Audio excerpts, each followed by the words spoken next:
Okay, so I'm messing around with this DJ visualizer. And of course, I want to use Bloom.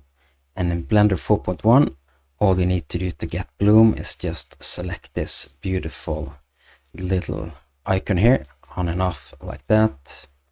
But in Blender 4.2, life is a different story.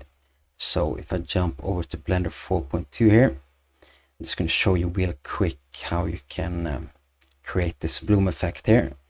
And then if you go to the compositor and then select this box for use nodes, and then we're just gonna shift A and drop in a glare node in between these two.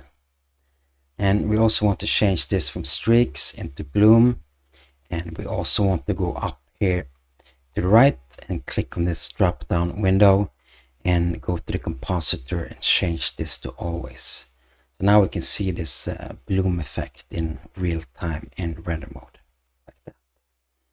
So I'm going to mess around with this bloom effect in Blender 4.2, and I'm not too familiar with it now, but I like to click on random stuff, so I may come back to you with a tutorial on this entire thing here. So that is all. Have a great day and peace out.